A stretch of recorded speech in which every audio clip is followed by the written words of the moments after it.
ये दोस्ती हम नहीं तोड़ेंगे, तोड़ेंगे दम मगर तेरा साथ ना छोड़ेंगे, तेरा साथ ना छोड़ेंगे। मुझे बचपन से आदत थी कि मैं एक्टर बनूंगा। फिर शीशा कब देखा? उस वक्त में वो मुझे सुबह सर्दियों में सुबह 4 बजे उठाते थे और बाकायदा मैं बताता हूँ आपको, वो चारपाई पे लेटे रहते थे और मैं ज़मीन पे गद्दा बिछा के मैं सोता था उनके पास में। दादी का इंतकाल 2000 में ही हो गया था तो उनके पास मेरा ही रहना होता था, तो मैं यूँ अपने आप को पूरा कवर करके रज़ाई में और यूँ हारमोनियम लेके मैं रियाज़ करता था। सीखते रहना बहुत जरूरी है, बहुत ज़रूरी है। बिना तो गुरु मेरे ज्ञान नहीं दादाजी होता। कहते थे कि रियाज है तो राज है। सुर, जिसकी एक अलग ही दुनिया होती है। यहाँ सारे किरदार अपनी कहानियां खुद लिखना चाहते हैं, मानो सब अपने सपनों की पतंग पर सवार होकर आसमान छूना चाहते हों। कुछ ऐसी ही सुरीली कहानियों का सफर लेकर हम आए हैं सुर स्टोरीज पर। वेलकम बैक टू सुर स्टोरीज। और आज के जो हमारे गेस्ट हैं, मित्र हैं हमारे बहुत अच्छे, Munawar Ali, and he is an amazing artist. बहुत अच्छे सिंगर हैं, बहुत अच्छे कंपोज़र भी हैं, एंड इनकी जो सुर की स्टोरी है वो बहुत ही मज़ेदार होने वाली है, बिकॉज मेरे पास बहुत सारे इनके राज हैं जो मैं बीच बीच में खोलता रहूँगा। घबरा रहे थे, वो काँप रहा है इंसान अंदर से काँप रहा है पूरा, बट नहीं, मज़ा आने वाला है। पहला एपिसोड जो हमने किया था वो गुरुजी का किया था, आपके वालिद साहब का। जी। तो इतना तो ऑलमोस्ट हमारे व्यूअर्स जान चुके हैं कि you have a very good musical background, अच्छी म्यूजिकल फैमिली है। तो अल्हम्दुलिल्लाह। हाँ, तो इस पे सवाल नहीं करके मैं ये जानना चाहता हूँ कि बहुत सारे ऐसे लोग हैं जिनकी म्यूजिकल फैमिली होती है बट वो म्यूजिक कंटिन्यू नहीं करते। आमिर खान साहब यस। है ना, एक बहुत बड़ा एग्जाम्पल। तो लेकिन वो कीड़ा होना चाहिए अंदर से कि बिल्कुल, भाई मेरे को म्यूजिक करना है, वो पैशन होना चाहिए। बिल्कुल। वो पैशन सिर्फ फैमिली बैकग्राउंड से तो नहीं आता, यस। वो ऊपर से मिलता है। तो वो कब आया और कहाँ से लगा कि मुझे म्यूजिक ही एज अ प्रोफेशन कंटिन्यू करना है? मुझे बचपन से आदत थी कि मैं एक्टर बनूंगा। फिर शीशा कब देखा? शीशा मैं बचपन से देखता आ रहा हूँ, नहीं, बट सडनली ये हुआ ना कि दादाजी जो थे बड़े, उनको बड़ा ये था कि दादाजी, जैसे शायद वाली साहब ने बताया होगा आपको, कि उनको बड़ा गाने का शौक था, बट जस्ट बिकॉज ऑफ कुछ उनके चेस्ट में कुछ प्रॉब्लम थी तो डॉक्टर ने मना कर दिया था उनको कि आपको गाना नहीं है। तो वो थोड़ा सा यूँ हो गया कि यार मैं नहीं गा पा रहा हूँ तो एटलीस्ट मैं अपने बच्चों को तो तैयार करूँ। तो उन्होंने मेरे जो बड़े अब्बा थे उनको तैयार किया, मेरे दोनों चाचाओं को तैयार किया। अब उनके बाद में मैं 1992 की पैदाइश है मेरी। धीरे धीरे चलते रहे तो बचपन में शौक था एक्टिंग का। फिर सडनली 98 और 2000 में अब्बा का शो आया सारेगामा, तो उसमें अब्बा फर्स्ट रनर अप थे, मेगा फाइनलिस्ट थे। वहाँ से मुझे इंटरेस्ट जगा, मैंने कहा यार गाना तो हम कर सकते हैं। और मुझे कितने साल के थे आप उस वक्त? मैं उस वक्त था 7 साल का। ओह, उस वक्त मुझे मेरी जो नानी थी वो हमेशा कहा करती थी कि बेटा तुम्हारी जो आवाज़ है ना, मतलब नॉर्मली ऐसे घर में म्यूजिकल फैमिली है तो गाते तो रहते ही हैं, सब कोई गाता है। हाँ। सो मेरी नानी हमेशा कहा करती थी कि बेटा तेरी आवाज़ जो है ना, और तेरी जो ये तेरा जो गला है वो तेरे नाना से बड़ा मिलता जुलता है, क्योंकि उनका भी ऐसा ही कुछ गाने का तरीका था। वो हालांकि मेरे नाना जी सारंगी बजाते थे और बहुत कमाल सारंगी बजाते थे, लेकिन ज़्यादा उम्र नहीं थी उनकी, बहुत जल्दी इंतकाल हो गया था उनका। तो उस वक्त से मुझे इंटरेस्ट जगा, मैंने कहा यार चलो एक्टर छोड़ो, शक्ल नहीं है वैसे ही अपनी, नहीं, ऐसी बात सिंगर ही नहीं है। बन जाओ।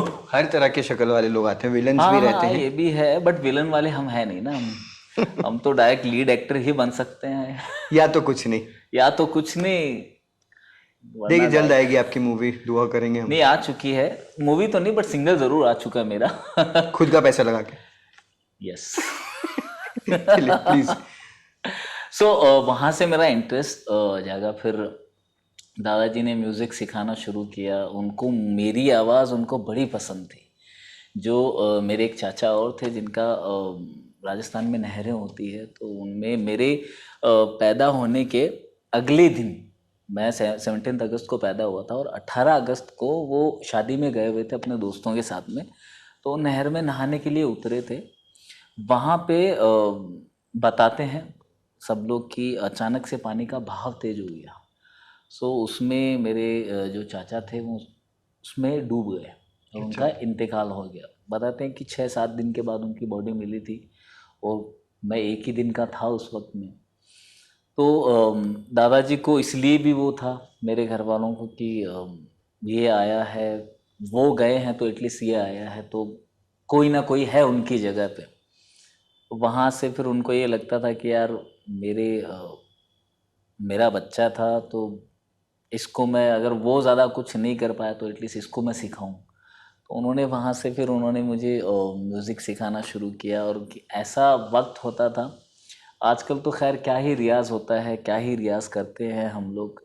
उस वक्त में वो मुझे सुबह, सर्दियों में सुबह 4 बजे उठाते थे और बाकायदा मैं बताता हूँ आपको, वो चारपाई पे लेटे रहते थे और मैं ज़मीन पे गद्दा बिछा के मैं सोता था उनके पास में। दादी का इंतकाल 2000 में ही हो गया था, तो उनके पास मेरा ही रहना होता था। तो मैं यूँ अपने आप को पूरा कवर करके रज़ाई में और यूँ हारमोनियम लेके मैं रियाज़ करता था। अब रियाज़ उनका ऐसा था, उन्होंने हमेशा से मुझे एक चीज़ सिखाई थी कि बेटा अभी जितनी गलतियाँ करनी है कर लो, लेकिन जब आप स्टेज पे जाओ तब वहाँ पे गलतियाँ नहीं होनी चाहिए। आपको जितना मुझसे रिपीट करवाना है, जितना मुझसे पूछना है, जैसे पूछना है मुझसे पूछ लो, लेकिन स्टेज पे जब आप जाओ वहाँ पे गलती मत करना। उनको बड़ा गुस्सा आता था कि यार अगर म्यूज़िक सीख रहे हैं, उन्होंने बड़े लोगों को सुना था, उस्ताद आमिर खान साहब को, नज़ाकत सलामत अली खान साहब को, बड़े गुलाम अली खान साहब को बड़ा पसंद करते थे, वो राजन साजन मिश्र को बहुत बड़ा पसंद करते थे, पंडित भीमसेन जी उनको बड़ा सुनते थे।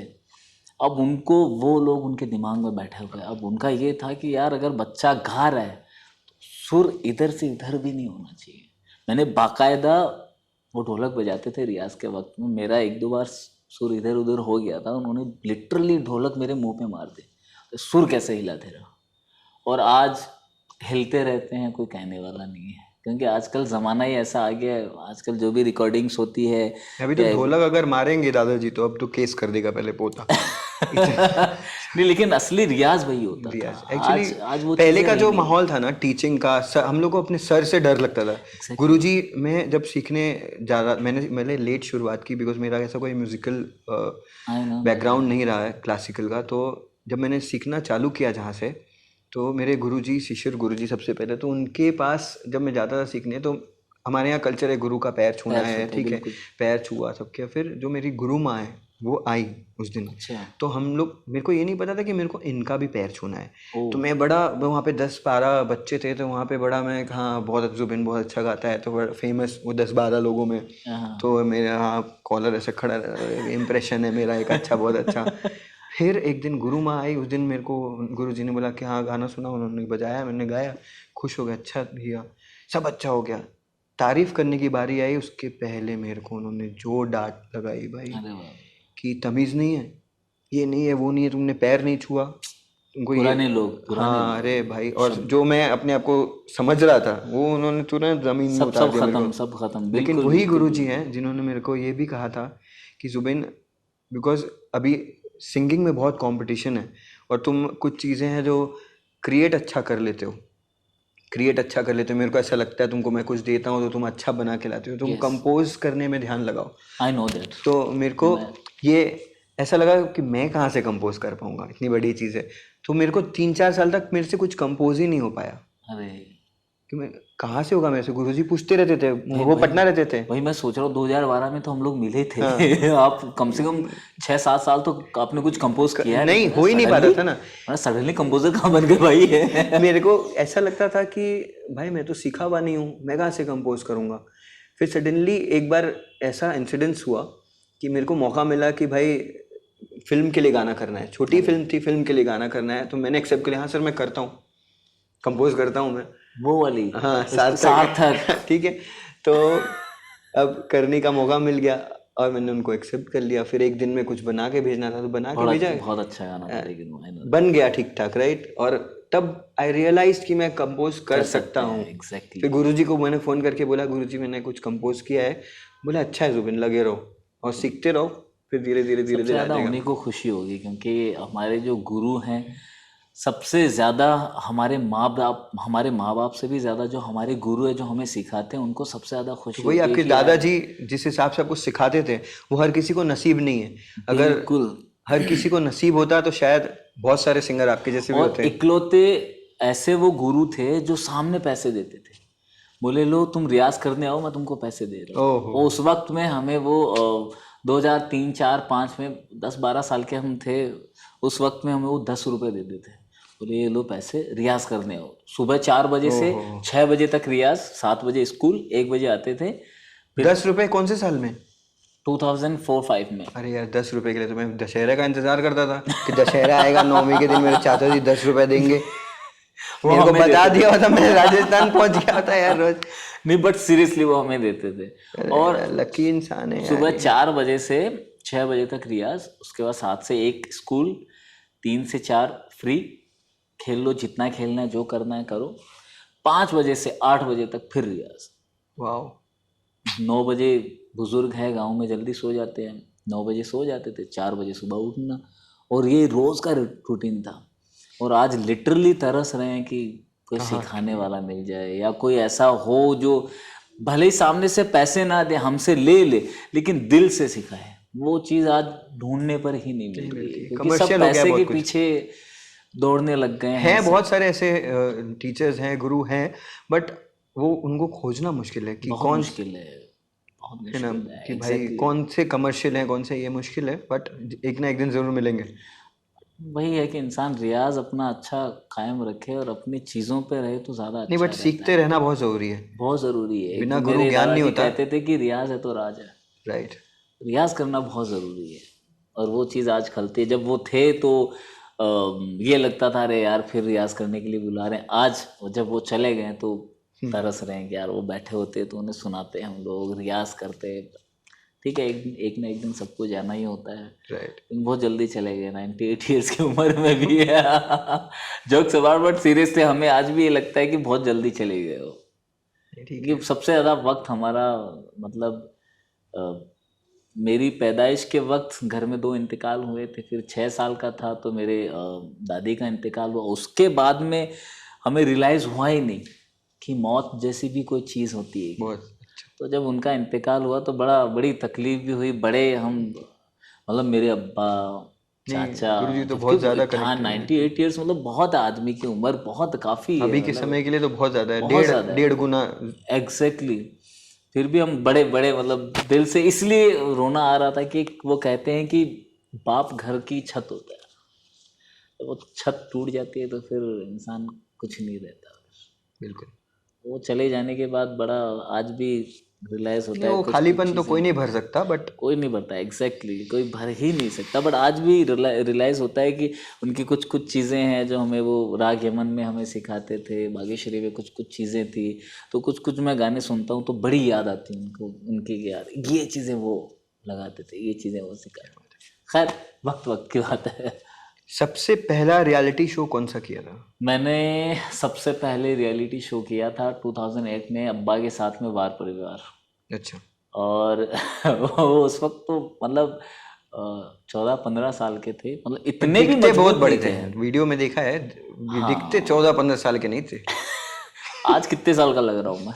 आज पूरे के पूरे 41 के लग रहे हो आप। आपने बस 10 कम बता दिया, 31 का हो।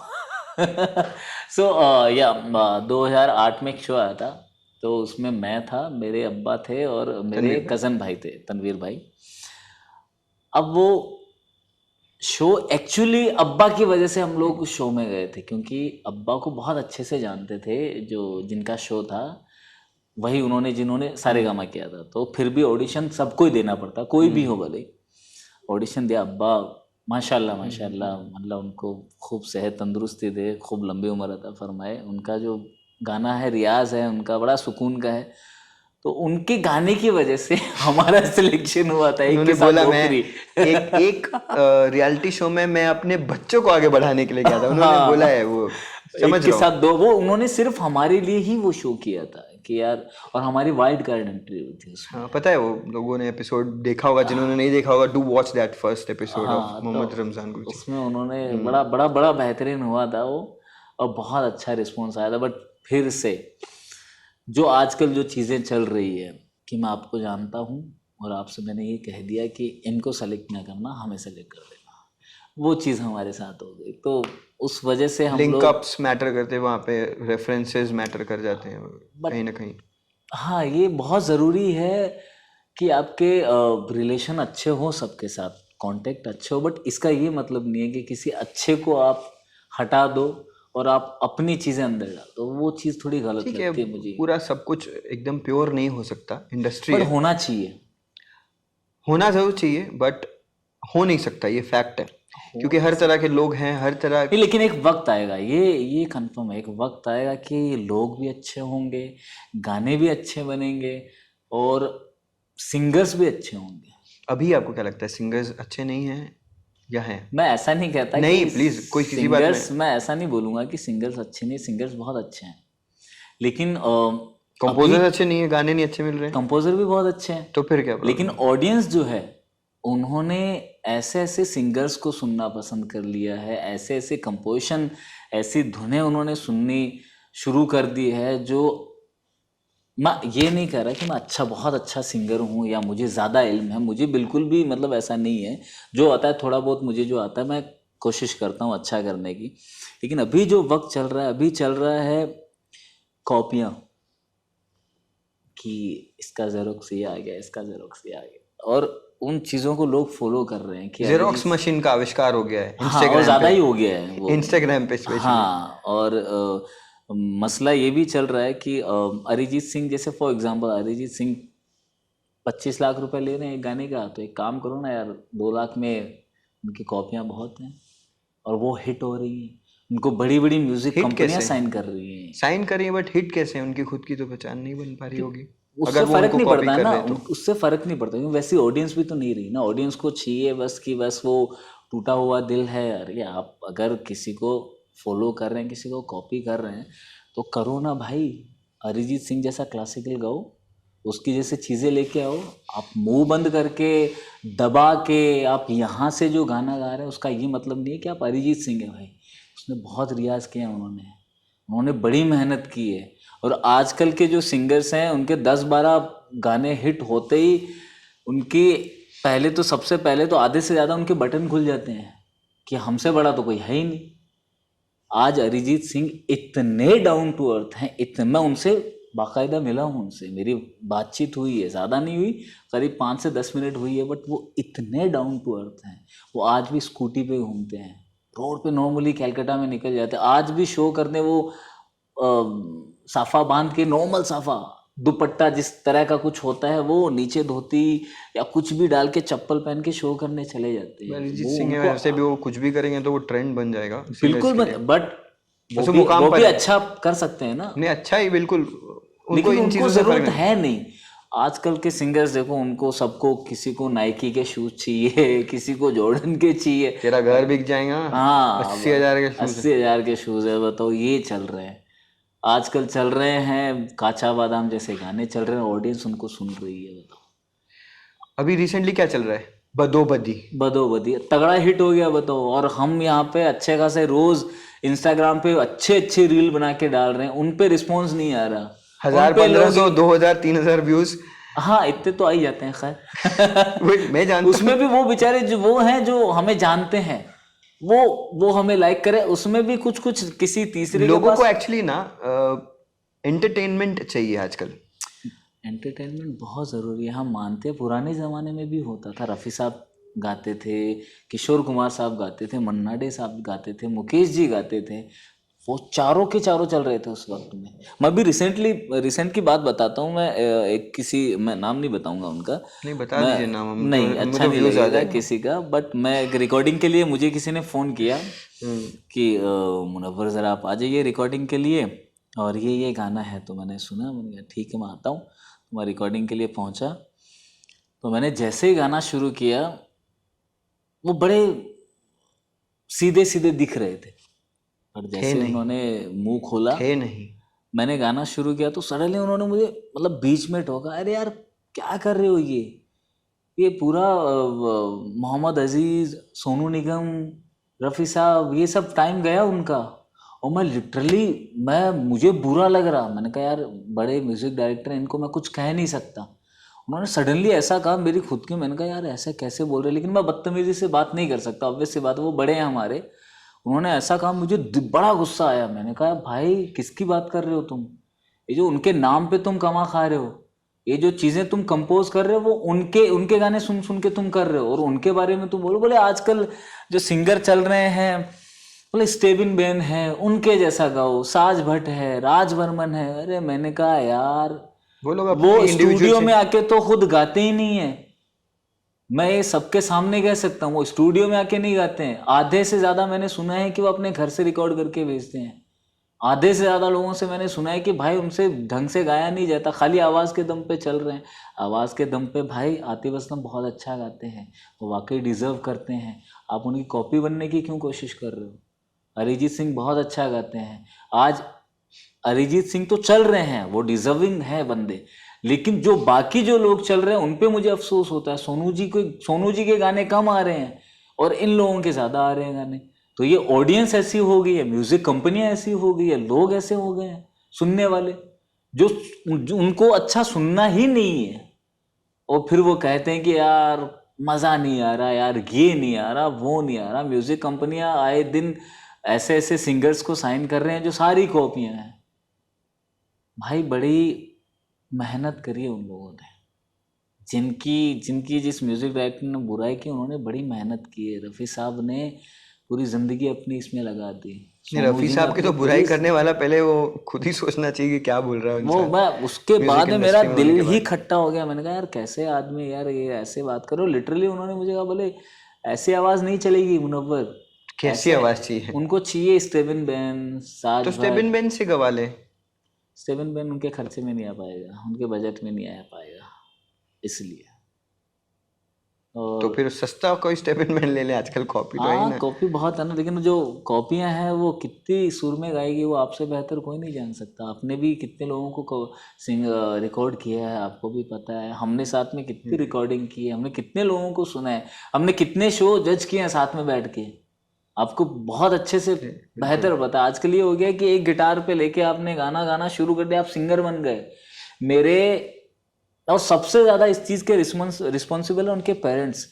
एक बच्चा यार नॉर्मली यूं ही गुनगुना रहा है, कुछ भी गा रहा है यार, काचा बादाम काचा, अरे हमारा बच्चा सिंगर बन गया, लो चढ़ा दिया बच्चे को सर पे। मेरे दादा स्टेज पे, उन्होंने आज तक मेरी तारीफ नहीं की कभी, कभी भी। मेरे अब्बा तक ने कभी तारीफ नहीं की मेरे मुंह पे। पीछे बहुत से लोग बोलते हैं बोले यार बड़े तारीफ कर रहे थे, मेरे मुंह पे आज तक दोनों ने ही तारीफ नहीं की। मेरे स्टेज पे मैं गा रहा हूँ, स्टेज पे सब बैठे हुए हैं, सामने आके मुझे डांट रहे हैं, क्या गा रहा है तू, तुझे अच्छे से गाना नहीं आता, तुझे सुर लगाना नहीं आ रहा। सोचो। पता है शादी में कुछ यस, होता रहता है। स्टेज पे उन्होंने आके ऐसा टोका था मुझे, मैं सडनली शॉक हो गया। मैंने कहा यार, और उस वक्त भाग्यश्री बुरा गा भी रहे थे, लगा। भाग्यश्री गा नहीं, रहे थे। यमन गा रहा था मैं, तो उन्होंने उस वक्त बुरा भी लगा, लेकिन बाद में रियलाइज हुआ कि यार घर वालों के सराहने से तारीफ जो होती है वो आदमी को नीचे गिराती है, बुराई इंसान को सिखाती है। सो आप हमेशा कोशिश करें कि तारीफें कम सुने, बुराइयां ज्यादा अरे सुने। करने लग जाते लोग, क्या करूं यार। इतनी भी ना सुने। जो तारीफ करता है वो सबसे झूठा है, हमेशा ध्यान रखिएगा। जो मैं बुराई इसीलिए करे, नहीं करता हूँ तारीफ आपकी। नहीं आप तो करते हो, आप इंस्टाग्राम पे करते हो कभी कभार, ये अच्छा गाया तो। ये अच्छा लगा 100 गाने में से। बट यही नहीं, really like when you sing.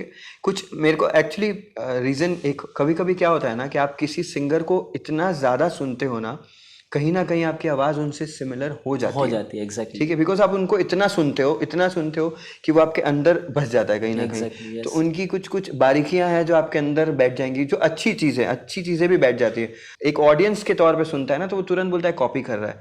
वो ये नहीं समझता है कि जैसे आप बोल रहे हो ना, एक एक होता है आवाज को कॉपी करना, एक होता है स्टाइल स्टाइल को को कॉपी कॉपी करना।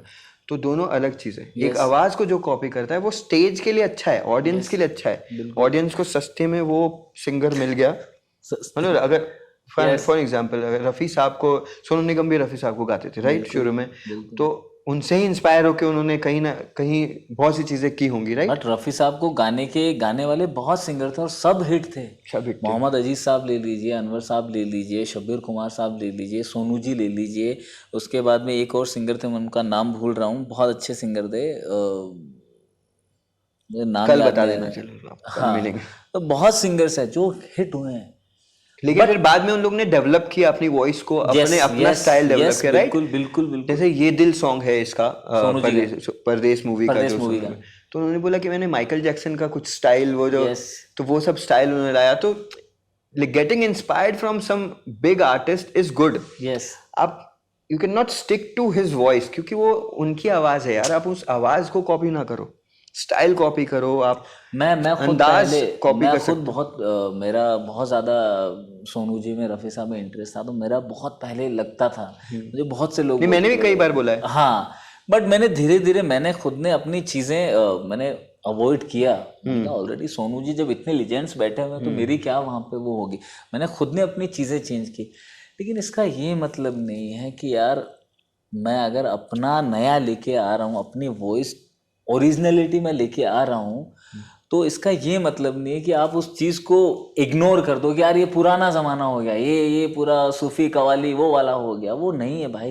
ये ज़रूरी नहीं है कि हर आदमी मुंह दिमाग बंद में अगर करके। किसी के बैठा हुआ है ना कि ये भाई ये गाएगा तो सोनू निगम का कॉपी करेगा, पहली चीज, यस तो वो पहले तो आपको उसी हिसाब से एक्सेप्ट करते होंगे जो भी कंपोजर की आप बात कर रहे हो, लेकिन वो आपको उस हिसाब से सुन ही नहीं रहा होगा। एग्जैक्टली। मे भी ये रीजन हो सकता है। या मैं, वो मुझे जानते नहीं थे, मैं अच्छा पहली बार ही उनसे मिला था। अच्छा। बट उन्होंने ऐसी हरकत करी, उसके बाद खैर मैं गया भी नहीं और मैं उनके नहीं पास। But go and prove him some time, मौका मिले आपको तो मैं प्रूव नहीं कर सकता। क्यों प्रूव नहीं कर सकता? क्योंकि उनके दिमाग में वो चीज़ बैठी हुई है। वार परिवार किया, जी गुरुजी के टैलेंट की वजह से आप लोग को मौका मिला। हाँ जी।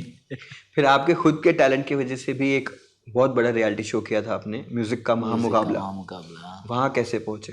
वो 2009 में मेरा नया नया मुंबई आया था मैं, और आते ही मुझे मिठी बाई कॉलेज में मेरा एडमिशन हो गया। मेरे अब्बा ने, हाँ, अब्बा उसके को बारे में मैं बताऊंगा लोगों को। तो 2009 में एडमिशन हो गया।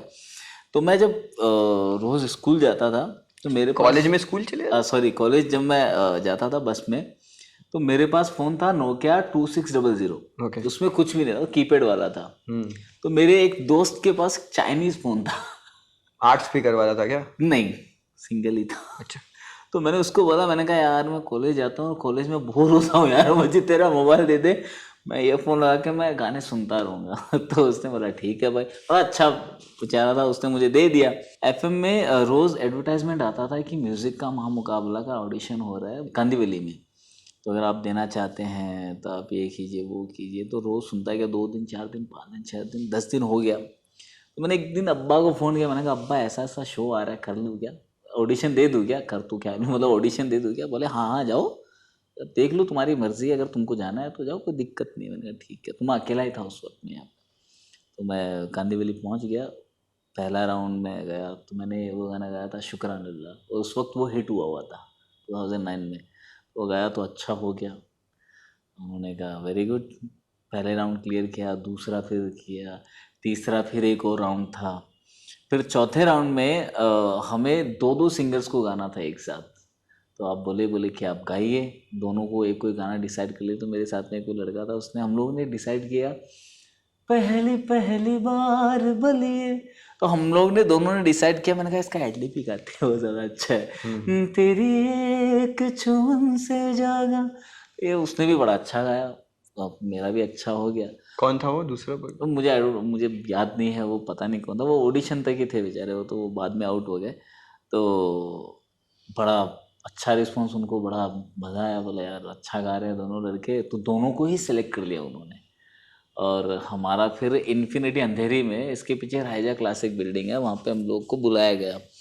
अगले दिन वहाँ पे हम लोग बैठे हुए, सामने लिफ्ट, बैठे बैठे हम इंतज़ार कर रहे कौन गुरु है कौन नहीं, हमें आइडिया नहीं है कौन है ये शो का ये वो। तो सडनली लिफ्ट खुलती है, सामने से आ रहे शंकर जी। और मैंने कहा भाई ये क्या हो गया शंकर जी। मैंने कहा भाई ये तो तगड़ा आदमी है, ये हमें क्या ही सुनेगा भाई। तो इन्होंने इतने बड़े बड़े काम किए हुए, इतने बड़े बड़े गाने। मैंने कहा यार। वहाँ पे मैंने ऑडिशन दिया। ऑडिशन देने के बाद मैंने पहला जो गाना था एक पाकिस्तानी सॉन्ग था मिखाल हसन बैंड का कदिया मिल सावल। वो शंकर जी ने सुना नहीं था, उनको बड़ा पसंद आया। वो बोले यार ये गाना बड़ा अच्छा है। तो सडनली मुझे बोले यार मुनव्वर कुछ और हमें कुछ सुनाओ, समझो तुम्हारे सामने 10-15 हज़ार पब्लिक बैठी हुई है और आपको उनको सबको नचाना है। तो मैंने कहा यार ये सही मौका है, इनके सामने इनका ही गाना गा दो। झूम बराबर झूम गा। नहीं, दिल दा मामला। अच्छा। तो वो मैंने गाया और उसमें मुझे भी आज तक याद नहीं कि पता नहीं कौन सी ऐसी हरकत ली थी तो उनको बड़ी पसंद आई। तो ऑडिशन हुआ, सारी चीज़ें हुई, लेकिन उस वक्त उन्होंने रिजल्ट नहीं सुनाया। बट मुझे पीछे से लोगों ने कहा कि बोले शंकर जी बड़ी तारीफ़ करके गए। और उस वक्त में मेरे साथ में, मैं नाम नहीं बताऊंगा अगेन, बहुत बड़े बड़े सिंगर्स जो आज बहुत बड़ा बड़ा नाम है उनका, वो मेरे साथ में थे उस ऑडिशन में। हम करीब करीब 17 लोग थे और उन 17 लोगों में उन्होंने सिर्फ और सिर्फ मेरा नाम लिया था। बोले यार अगर मुंबई से अगर किसी को सेलेक्ट करना है तो मुनव्वर को करेंगे। पूरे मुंबई, पूरे महाराष्ट्र का वो ऑडिशन था। उधर मैं टॉप 17 में आया। 17 के बाद में फर्स्ट पे हालांकि ऑलमोस्ट हो गया था, मुझे सडनली काफ़ी देर बट इंतजार आप नाम क्यों नहीं ले रहे हो जो सिंगर्स थे? क्या नहीं, हो मैं जाएगा नाम नहीं ले सकता। क्यों? अच्छा नहीं मारेंगे? लगेगा। नहीं नहीं, मारने के मैं डरता, मैं सिवाय अल्लाह के मैं किसी से नहीं डरता। मेरे से तो डरते हैं, समझ बुझ। उन्होंने 17 जन में 17 जन में मेरा हो गया, सारी चीज़ें हो गई। जब फाइनल रिजल्ट आने वाला था तो जो शो के डायरेक्टर थे गजेंद्र सिंह, वो आए और शंकर जी से मिलने चले गए। तो मुझे शक कब हुआ, जब ये चीज़ें मुझे श्योरिटी कब हुई कि मेरा ही सिलेक्शन हुआ। तो अंदर गए, वो कुछ देर बैठ के वो सडनली बाहर आए, सब लोग बैठे हुए और वो आके कहते कि मुनव्वर कौन है। तो मैंने कहा भाई क्या हो गया, ऐसा मैंने क्या कह दिया। मैंने कहा गया आगे सर। मैंने कहा मैं हूँ। अच्छा क्या गा के आए हो अंदर? मैंने कहा सर एक ये गाना था। तो बोले सुनाओ ज़रा। तो मैंने उनको सुनाया। सुनाने के बाद बोले ठीक है, और वो चले गए। अब 17 लोग में उन्होंने मुझसे ही गवाया है, मुझसे ही पूछ रहे, तो मैं क्या समझूंगा कि भाई हम इस लायक हो चुके हैं, अब हम बड़े हो चुके हैं। हम बड़े हो गए, 16 साल के हो गए हम। तो वहां पे वो अंदर चले गए और सडनली कुछ देर बाद एक लेडी आई और उन्होंने कहा कि अभी रिजल्ट हम अनाउंस नहीं कर रहे हैं, फ़ोन करेंगे आपको। टेंशन हो गया, बोले यार अच्छा खासा हो गया, क्या मसला हो गया। कुछ टाइम बाद इंतज़ार करते करते फिर मेरे पास फ़ोन आया करीब 15 दिन के बाद। बोले कि हम साईं बाबा टेलीफिल्म से बात कर रहे हैं और आपको बुलाया है यहाँ पे। मैंने कहा ठीक है भाई बताइए क्या सीन है। बोले ये गजेंद्र सिंह जी ने बुलाया। मैंने कहा ठीक है। पहुँच गया वहाँ पे। तो उन्होंने बोले बेटा कुछ सुनाओ, मुझे कुछ राजस्थानी सुनाओ। तो मैंने कुछ राजस्थानी उनको सुनाया और वो मुझे सडनली बोले कि बेटा तुमको हमारी जो टीम है हिमेश रेशमिया सर के इधर तुमको लेके जाने वाले हैं। मैंने कहा क्यों, क्या मसला हो गया? बोले कि वहाँ पे एक लड़का और आ रहा है जो मेरा बहुत खास दोस्त है, हसीन वारसी, आप जानते हैं। वहाँ से उनसे मेरी मुलाकात वहाँ पे, वो जयपुर के बड़े अच्छे हैं, तो वो आए हुए। तो हम पहुँच गए दोनों। अब दोनों एक दूसरे को कह रहे हैं, नीचे बैठे हैं, बोले यार जो डिजर्व करता हो वो हो जाए। मन में चल रहा है यार मेरा ही हो जाए, मेरा ही हो जाए, ये क्यों आ गया सारा अब। तो उन्होंने उस दिन गाया था, उन्होंने जो गाना गाया था वो मैंने बाद में शो में गाया था, खेड़िया दे नाल उन्होंने गाया था और मैंने गाया था तू जाने ना।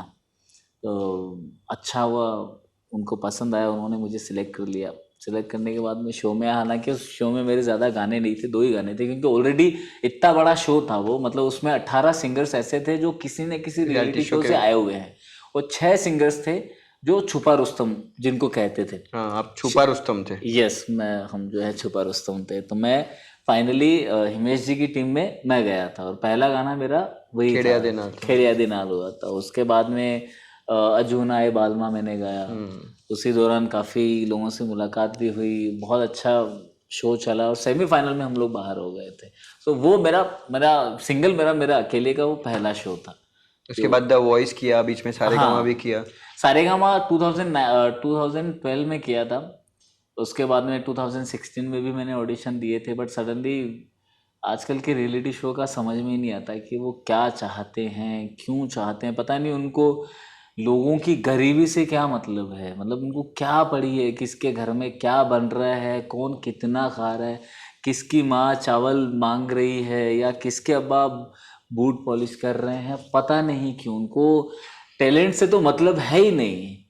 टैलेंट के मामले में अगर कहा भी जाए तो मैं सबके सामने कह सकता हूँ ये बात कि आजकल के जो रियलिटी शो हैं वो आधे से ज़्यादा रिकॉर्ड होने के बाद में मिक्स होने के लिए जाते हैं, मीन्स के सुर करेक्ट होने के लिए।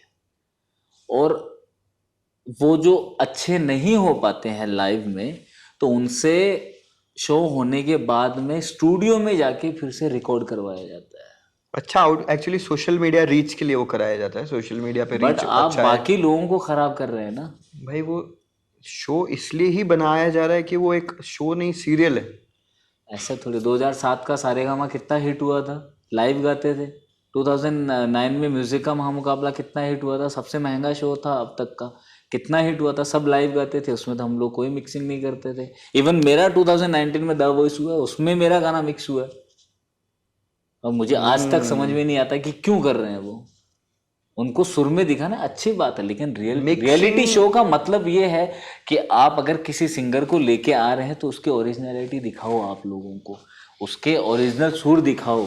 द वॉइस में भी पॉलिटिक्स हुआ आपके साथ? बहुत बुरा पॉलिटिक्स हुआ मेरे साथ में। तो वो भी नाम नहीं लेंगे, वो भी नहीं बताएंगे। नहीं, वो मैं नाम किसी का नहीं ले सकता, बस मेरी यही गलती है कि मैं किसी को बदनाम नहीं कर सकता। सब अपनी जगह सब अच्छे हैं, मैं किसी को बुरा नहीं कह रहा हूँ। मैं ये नहीं कह रहा हूँ कि ये लोग गलत हैं या वो लोग गलत है। पॉलिटिक्स होने के लिए पॉजिटिव वे में आपके साथ भी हो सकती है, मेरे साथ भी हो सकती है। अब लेकिन आपके साथ क्या पॉलिटिक्स हुआ? मेरे साथ पॉलिटिक्स ये हुआ था कि मैं जिनकी टीम में था वो टीम किसी और को चाहती थी। मेरा किसी के साथ, हर्षदीप जी की टीम में थे आप? हर्षदीप मैम के साथ, हाँ हर्षदीप जी की, मैं उनकी टीम में था मैं। और उस दिन गाना बहुत अच्छा हुआ था, ऐसा नहीं कहूँगा कि मैं बुरा हुआ था, बट सडनली ऐसा कुछ सीन हो गया था कि मुझे आउट कर दिया गया उस शो से, और ये कहा गया कि मुनव्वर आपका ये जॉनर नहीं है, जबकि जो मैंने गाना गाया था अभी मुझ में कहीं वो मेरी रगों में बसा मेरे को हुआ पता है सोनू निगम सर से ज्यादा बार गा चुके होगे स्टेज पे शायद।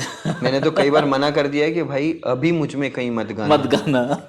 क्योंकि बहुत अच्छा गाता है वो भाई मेरा गाना, वो I really love that when he performs it. But उसके बाद भी मैं मस्ती में कहता हूँ कि प्लीज ये गाना मत गाओ, अभी मुझ में कहीं नहीं। बहुत सुन लिया। म्यूजिक का महामुकाबला एक बहुत बड़ा मंच था आपके लिए, वहाँ पे बहुत सारे सिंगर्स से मिले। कुछ ऐसी चीज, कोई ऐसा इंसिडेंस जो लाइफ टाइम याद रहने जैसा हो उस शो में? मेरा सबसे तगड़ा जो, जिसको मैं कह सकता हूँ कि मेरा जो एक सपना था एक इंसान से, एक शख्स से मिलने का, वो वहाँ पे मेरा सपना हुआ था। और मिलना ही नहीं, मेरा उनके साथ गाना भी हुआ है, उनके साथ मेरी बहुत सारी बातचीत भी हुई है, उनके साथ मैं बैठा हूँ। और वो जो शख्स थे वो थे किंग खान, शाहरुख खान। ओहो। उनसे मैं जब वो आए, पहले हमें पता नहीं था, हमें शो के बीच में पता चला कि वो शो के बीच में आए थे कि शाहरुख खान आ रहे हैं। और मैंने कहा भाई ये तो मतलब बहुत बड़ी बात हो गई। शाहरुख खान आए, हम गए, बच्चे थे उस वक्त, 17 साल के थे, पैर वैर छुए, बड़े खुश हुए। बड़े खुश मिजाज इंसान है वो, बड़े बड़े बहुत बेहतरीन इंसान है जिनको कहते हैं। उनसे मिला मैं, और उस वक्त उस दिन मेरा कोई गाना नहीं था, मुझे मेरी टीम ने कोई गाना नहीं दिया। तो सडनली क्या हुआ कि राजा भाई का गाना था, मेडली चल रही थी, तो राजा भाई को गाना था, विनीत भाई, ऐश्वर्या मजुमदार, ये सब थे। सो राजा भाई हाथ पकड़ के शाहरुख सर को आगे लेके जा रहे हैं, उनके साथ गा रहे हैं, विनीत भाई भी साथ में लेके जा रहे हैं, ऐश्वर्या भी साथ में लेके जा रहे हैं। अब हमारे पास कोई गाना नहीं, हम क्या क्या बोल के लेके जाए। तो मैं बच्चा था, बड़ा शर्माता था, तो मैं पीछे पीछे खड़ा था। सो ये सडनली क्या हुआ, ये चारों लोग आगे चले गए, और Shahrukh sir, my name is Khan आ रही थी उस वक्त, तो शाहरुख सर और करण जौहर दोनों आए हुए थे, तो ये दोनों पीछे खड़े हुए। तो मैंने कहा भाई यही मौका है इनसे मिलने का, इनके साथ फ्रेम में आने का। सो मैं गया शाहरुख सर के पास, और मैंने कहा पास में खड़े हुए आप, मैं आपको फ़ोटो ज़रूर दिखाऊंगा उनके साथ में। तो मैं उनके पास गया और मैंने बोला सर अब मेरे साथ गाइए ना। तो उस वक्त में राजा हसन भाई और अपना विनीत जो है गा रहे थे कल हो ना हो, उनका गाना। तो मैंने कहा सर आप गाइए ना, तो उन्होंने मुझे हंस के कहा, बोले बेटा मैं गाऊंगा तो सब उठ के भाग जाएंगे। मैंने कहा सर आप टेंशन मत लीजिए, मैं हूँ ना आपके साथ में। तो उन्होंने मेरे साथ में गाया। और सबसे उनकी अच्छी चीज़ जो मुझे लगी पर्सनली, हम लोग बैठे हुए, हमारी टीम उस दिन जीत गई, तो राजासन भाई, विनीत, ऐश्वर्या, हिमेश सर, सब लोग आगे स्टेज पे चले गए खुशी के मारे। तो मैं 17 साल का था, शर्माता था, बहुत शर्माता था, मैं यूं खड़ा हो गया वहीं पे। सडनली पीछे से एक हाथ आया, बोलते हैं कि मुनव्वर कॉन्ग्रेचुलेशंस। अरे मैंने कहा भाई ये आदमी मुझे बधाई दे रहा है यार, शाहरुख खान मुझे बधाई दे रहा है कि मुबारक हो आपकी टीम जीत गई है। उस दिन मुझे ये चीज़ रियलाइज हुई कि आपका झुकाव लोगों के साथ, आपका बिहेवियर लोगों के साथ अच्छा आपको और बड़ा बनाता है। आपका काम बिल्कुल 19 हो, लेकिन अगर आप इंसान 21 हैं तो आपका काम भी 21 हो जाएगा। लेकिन आपका काम 21 है और आप इंसान 19 हैं तो आपका काम भी 19 हो जाएगा। सो वो अगर आज इतना वक्त तक ठहरे हुए हैं, आज आप इंडस्ट्री के हर आदमी से आप रोज़ देखेंगे कहीं ना कहीं न्यूज़ में या फिर कहीं ना कहीं इंस्टाग्राम पे, जितनी भी रील्स है, जितने भी इंडस्ट्री में एक्टर्स हैं, जितने भी लोग हैं, सब उनकी तारीफ करते हैं और वो वाकई में डिजर्व करते हैं। ये बहुत अजीब सी बात होगी लेकिन लोग इस चीज़ को बिलीव नहीं करते। विनीत का उस दिन बर्थडे था और विनीत ने कहा कि शाहरुख सर मुझे आप कुछ भी दीजिए, मुझे आप अपनी रुमाल दे दीजिए, लेकिन ऐसा गिफ्ट मुझे कुछ चाहिए। सो उन्होंने अपनी वॉच उतार के विनीत को दी कि ये लीजिए।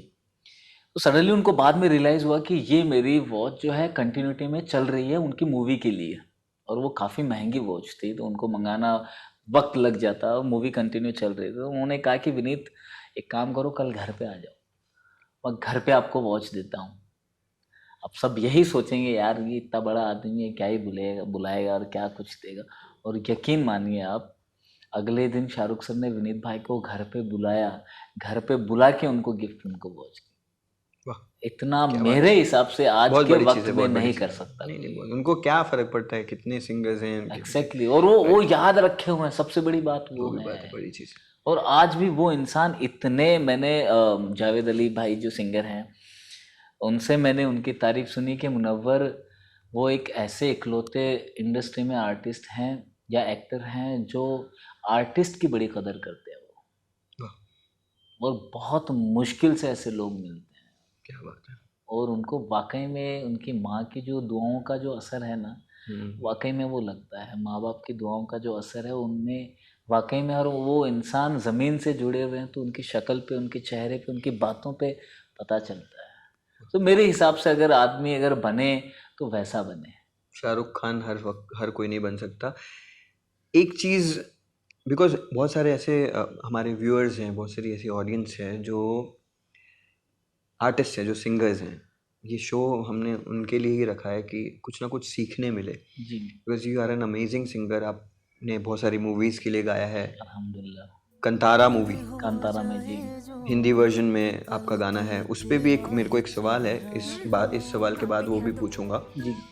तो सिंगर्स के लिए कुछ सजेशंस दीजिए, लाइफस्टाइल के लिए सजेशन दीजिए कि ये चीज़ें करो।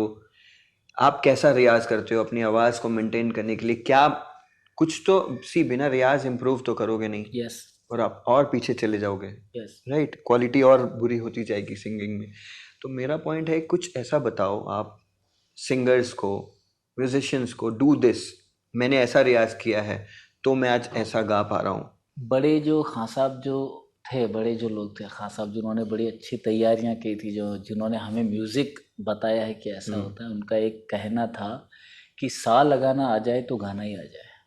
जो सा होता है ना, कमबख्त सा, ये लगता नहीं है।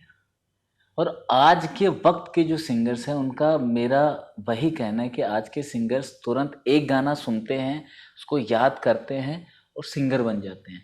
अभी जितने भी सिंगर्स हैं, मैं अभी बहुत छोटा हूँ, अभी मैं इस काबिल नहीं हूँ कि मैं किसी को सिखा पाऊँ, लेकिन जो मैंने चीज़ें की है वो मैं ज़रूर सबके साथ शेयर करूँगा। कि सबसे पहले रियाज़ करना बहुत ज़रूरी है। आप किसी को गुरु बनाएं, उनसे सीखें ज़रूर। भले ही आप सा रे गा मा पा धा नि धा नि धा पा मा गा रे सा रे गा मा पा धा नि धा नि धा पा मा गा रे सा, लेकिन ये जो सा लगाना है ना वो परफेक्ट लगना चाहिए, सा पे रियाज होना चाहिए। कहते हैं कि मुझे किसी ने बताया था, बड़े उस्ताद हैं वो, उन्होंने मुझे कहा था कि मुनव्वर अगर आपके गले में सुकून चाहिए, सुर परफेक्ट चाहिए, हमिंग करना बहुत ज़रूरी है।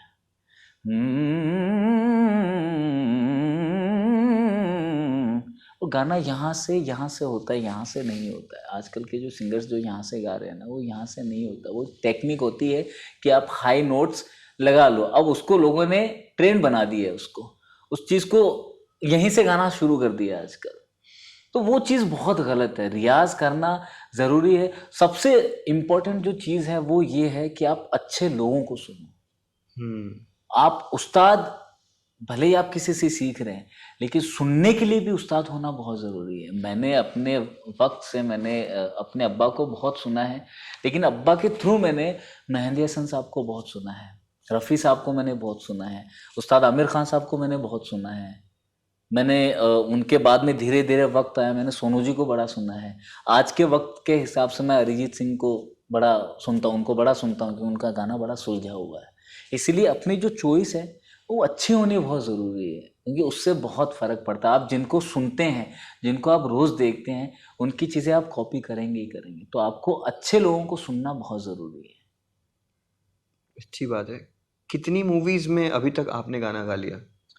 फिर भी मुझे वैसे याद नहीं है, बट जो कुछ कुछ याद हैं। फिर भी जितने याद है नाम ले लो। बड़ी मूवीज जो आपको लगता है कि ये एक मेरी जो शुरुआत थी म्यूजिक की, जो मैंने पहली बार स्टूडियो देखा था, वो था मूवी राजनीति।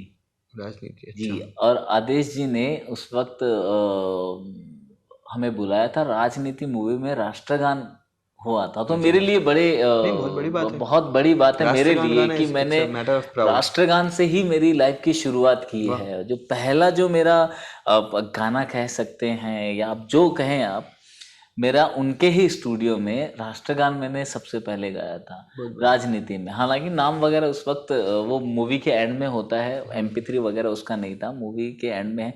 शायद मूवी के एंड में नाम भी हो, मैंने कभी नोटिस नहीं किया, बट मैंने उसमें गाया था। उसके बाद में कुछ कुछ छोटे छोटे बजट की कुछ मूवीज थी, उसमें किया। अभी रिसेंटली कुछ टाइम पहले एक मूवी आई थी कांतारा, बहुत सुपर हिट मूवी। यस, उसमें 2 गाने गाए थे। हालांकि मैंने 3 गाने गाए थे।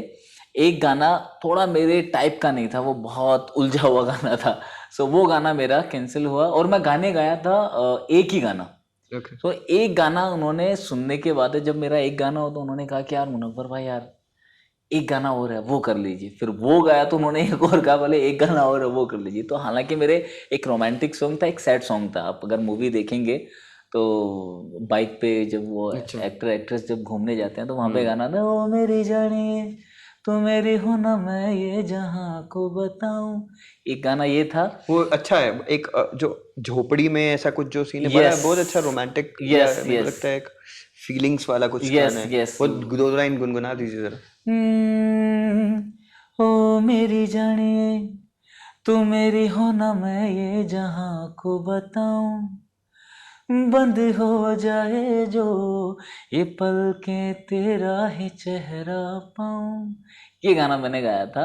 ये गाना था। उसके बाद में एक सीन आता है कि जो लीड एक्टर है, उनके भाई को जो विलन होते हैं वो मार देते हैं, और जो लीड एक्टर है वो जेल में होते हैं। तो उस वक्त एक गाना होता है, हाल क्या हो गया, दर्द कोई दे गया, जख्म है हरा भरा, देख तू। एक ये भी गाना था। तो ये 2 गाने मेरे उस मूवी में उस थे। वक्त कुछ मेरे को लगता है आपने कुछ ट्वीट किया था या हाँ, कुछ, क्या हुआ था? उस वक्त क्या विवाद हुआ था? वो एक्चुअली उनकी गलती नहीं थी, और मुझे समझने में थोड़ी गलती हो गई थी। वो ये था कि मूवी फॉर एग्जाम्पल काम आगे लेने के लिए कवर अप तो नहीं कर रहा नहीं ना? नहीं नहीं, ऐसा कुछ नहीं है। ये रियलिटी मुझे बाद में पता चला ये चीज़ का, कि 5 तारीख को गाने रिकॉर्ड हुए और 7 तारीख को मूवी रिलीज हो गई। अब उन्होंने, अगर आप सुनेंगे, मूवी देखेंगे अभी, हालांकि नेटफ्लिक्स वगैरह पे अभी तो गाने मिक्स होके आए हैं। मूवी जहाँ पूरी दुनिया में जहाँ भी थिएटर में लगी है, वहाँ पे हिंदी में मेरे ही गाने हैं। वो गाने मिक्स भी नहीं हुए थे, बिना मिक्स किए हुए ही उन्होंने डाल दिया, क्योंकि बहुत कम वक्त में मूवी बहुत तगड़ी हिट हो मूवी गई का थी। तो डिमांड बहुत उनको, हो गया। हाँ, तो उनको तुरंत हिंदी में रिलीज करना था। उस चक्कर में उन्होंने किसी सिंगर्स का नाम नहीं दिया। तो मुझे सडनली ये चीज़ मुझे हुआ कि चलो ठीक है, आप गाने रिलीज नहीं कर रहे लेकिन आप क्रेडिट तो दीजिए, एटलीस्ट मूवी के एंड में जो क्रेडिट्स आते हैं वो तो दीजिए। अब वो उन्होंने दिए नहीं, जल्दबाजी में। तो बाद में फिर मैंने ऐसा कुछ ट्वीट किया था, मैंने कहा ऐसा ऐसा हमारे साथ हुआ है, एटलीस्ट हमारा नाम आना चाहिए। अब वो उनको शायद बात बहुत बुरी लग गई या अच्छी लग गई कि जस्ट 1 महीने बाद उन्होंने यूट्यूब पे दोनों गाने अपने ऑफिशियल चैनल से रिलीज कर दिए। हालांकि वो स्पॉटिफाई वगैरह MP3 में नहीं है, बट वीडियो सॉन्ग उन्होंने रिलीज कर दिया था। अब है या नहीं स्पॉटिफाई पे? अभी भी स्पॉटिफाई पे नहीं है। मिक्स्ड नहीं है गाना प्रॉपर, या फिर क्या? नहीं, वीडियो में यूट्यूब पे है। बट आपको क्या लगता है, होना चाहिए हिंदी वर्जन जब आप रिलीज कर रहे हैं तो वो OTTs, ऐसे OTTs पे अवेलेबल होना चाहिए लोगों के लिए? होना चाहिए, क्योंकि अगर आदमी कोई मेहनत कर रहा है, पता नहीं किसकी दुआओं से ये चीजें निकल गई है, तो सबको पूरा पूरा उसका हक मिलना चाहिए। हिंदी वर्जन आना चाहिए ना? बिल्कुल आना चाहिए। आज कितने आ भी तो रहे हैं, लेकिन मेरा ये जरूरी point थोड़ी है। मैं एक बात बोलूं, जी इंटरप्ट कर रहा हूं आपको। अभी एक एग्जांपल, जो साउथ में पुष्पा में गाना आया जी। श्रीवल्ली, वो जावेद भाई ने तो नहीं गाया था? नहीं नहीं। नहीं, लेकिन वो जावेद भाई ने जब हिंदी में गाया उस गाने को, तो बिकॉज वो जावेद भाई का गाना था तो वो OTT पे डाला गया। बिल्कुल बिकॉज वो मुनव्वर का गाना है। साउथ की कंतारा कितनी बड़ी मूवी है, बिल्कुल पुष्पा के से कम तो कहीं नहीं है। बिल्कुल। तो उसका गाना क्यों नहीं, ये एक सवाल है। Because this is the discrimination what इसका आई reason- फील। इसका रीजन आप कवर अप मत करो, आपको बताना चाहिए लोगों को। इसका रीजन यही है कि आपको बड़ा होना बहुत जरूरी है। बट उनका क्या नुकसान है अगर मुनव्वर अली का गाना आता है उनका तो? नुकसान ये है ना कि बड़ा आर्टिस्ट नहीं है। नहीं, लेकिन बड़ा आर्टिस्ट की बात नहीं है आपका। अल्टीमेटली अगर उनका गाना आ रहा है, अगर स्पॉटिफाई पे मुनव्वर अली का हिंदी वर्जन आ रहा है, तो उससे कहीं ना कहीं व्यूज आएंगे, पैसे भी आएंगे उनको। बिल्कुल बिल्कुल आएंगे। बट नहीं डालना is not a good reason. मैं तो रिक्वेस्ट करूंगा प्रोड्यूसर्स से कि अगर आप किसी सिंगर से गवाएं और अगर आप अग्री करें उसकी वॉइस को, उसकी सिंगिंग को, you should put that song on YouTube and everywhere. YouTube पे मैंने कमेंट्स पढ़े, बहुत से लोग कह रहे हैं कि यार हमें उन्होंने ये भी किया कि हमने जब मूवी के लिए गा दिया, थिएटर में हमारा रिलीज हो गया, और जस्ट हफ्ते से 10 दिन के बाद MP3 रिलीज हो रहा है, उसमें कोई और गा रहे हैं, बड़े सिंगर्स गा रहे हैं। तो मुझे और ज्यादा हर्ट हुआ। मैंने कहा यार ये तो एकदम गलत मूवी बात थिएटर है। में आपकी आवाज चल रही है। जी, थिएटर में मेरी आवाज चल रही है। बाद में जब यूट्यूब पे रिलीज हुआ तो लोगों ने भी लिटरली कहा, बोले भाई जो मूवी में था ना वो ज्यादा अच्छा था। मैं ऐसा नहीं कह रहा हूँ कि मैंने बहुत अच्छा गाया था, बट ये गलत है। इस चीज में सुधार होने की सख्त से बहुत सख्त जरूरी जरूरत है, बहुत जरूरी क्योंकि है। आजकल साउथ मूवीज तो पूरा इंडिया देख रहा है, पूरा वर्ल्ड देख रहा बिल्कुल है, बिल्कुल देख रहे हैं। हर लैंग्वेज में देख रहा है। तो अगर आप हर लैंग्वेज के सिंगर्स को ले रहे हैं, गवा रहे हैं, तो उनको उनकी जो इज्जत है वो उनको मिलनी चाहिए, उनकी जो रिस्पेक्ट है। मुझे उसके बाद में अभी एक मूवी आई थी, पवन कल्याण सर की एक मूवी आई थी ब्रो। अच्छा। उसमें उन्होंने बाकायदा गाने भी रिलीज किए, MP3 भी रिलीज हुआ है उसका। अच्छा। बहुत अच्छा गाना है, आप प्लीज सुनिएगा। मुझे अभी तो याद नहीं है, बट बहुत अच्छा गाना है वो। उसमें उस मूवी में 2 गाने थे मेरे। ओके, सुनूंगा, जरूर सुनूंगा। ये वो बहुत अच्छा गाना है वो, अगर आपको वक्त मिले आप जरूर सुनिएगा। बैकग्राउंड में बज रहा है, आप समझ जाओ, यहाँ पे इमेजिन करो एडिट में। ठीक है, और बहुत प्यारा, बहुत मैं लगा प्यारा दूंगा गाना है। बैकग्राउंड में। एडिटर बैकग्राउंड में हल्का सा लगा दूंगा के लिए। अच्छा लगा जान के। अभी we are on the end of this conversation, क्योंकि हम दोनों क्योंकि दोस्त हैं, हम बातें करते रहेंगे तो शायद सुबह हो जाए। हमारी सारी बातें वैसे भी रिपीट हो रही है। रिपीट हो रही है, कितनी बार बात कर चुके हैं सेम बात। Yes. राइट। तो हम लोग ने एक कवर किया था, राइट? यस, रफी वर्सेस किशोर। एक्चुअली रफी वर्सेस किशोर नहीं था वो, रफी साहब और किशोर कुमार के गाने थे एक्चुअली। हाँ, वर्सेस जैसा कुछ था नहीं उसमें, बट हमने लिख दिया था बिकॉज वो ट्रेंड चला था वर्सेस। यस, वो गाना अमिताभ बच्चन सर ने शेयर किया। तारीफ तो बहुत मिली, बहुत बहुत। इंटरनेशनली मेरे को भी बहुत सारे, इराक के एक बहुत फेमस सिंगर है, उन्होंने मेरे को कांटेक्ट किया, I want to collaborate with you. अरे वाह, मैं बोला सर इराकी गाना तो मैं गाता नहीं हूँ।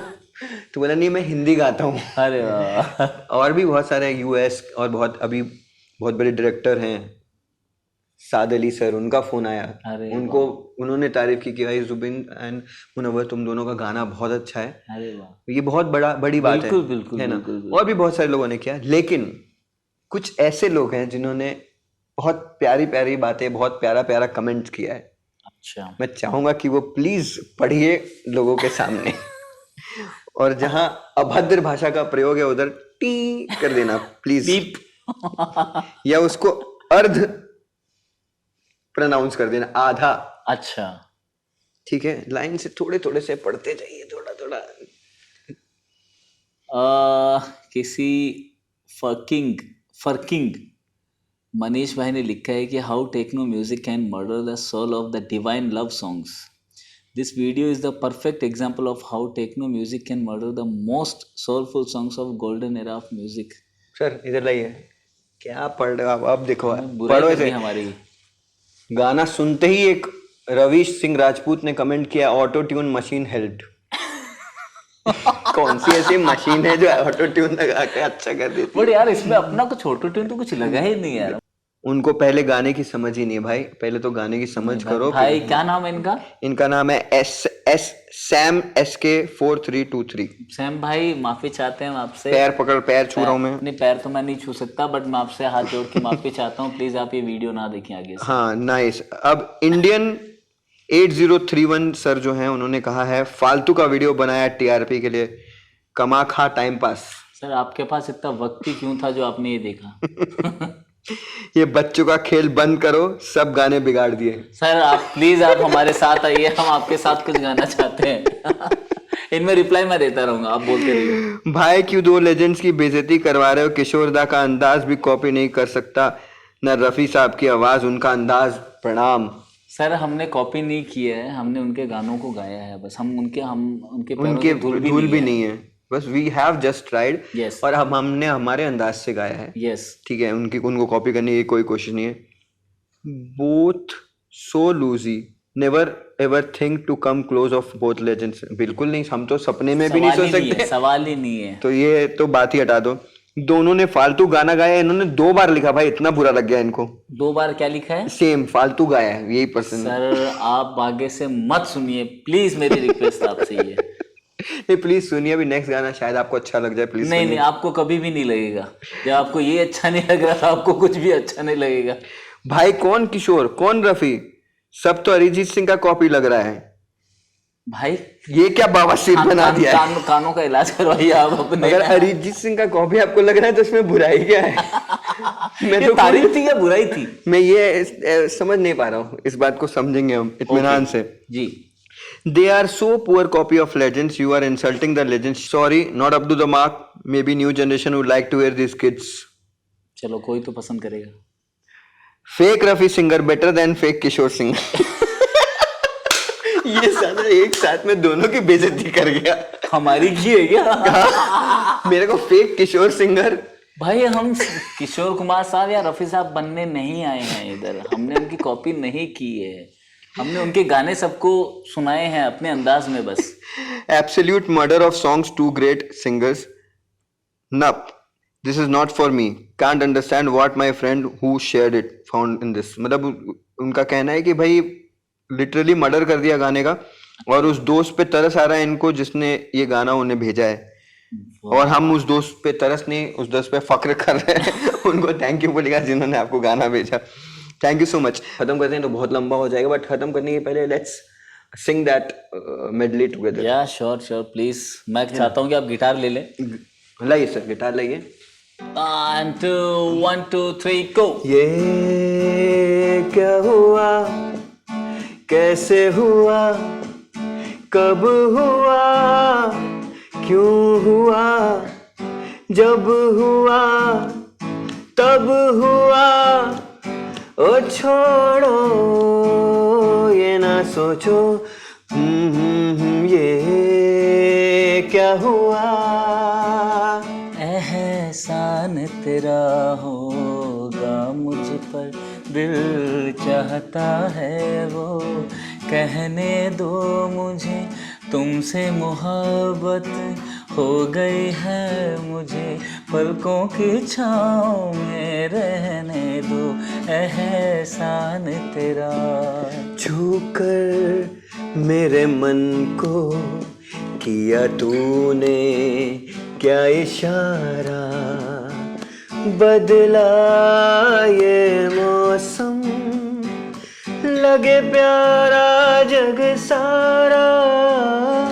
छू कर मेरे मन को किया तूने क्या इशारा, तुमने मुझे देखा होकर मेहरबान, रुक गई ज़मीं, थम गया आसमां, जाने मन जाने जा, तुमने मुझे देखा,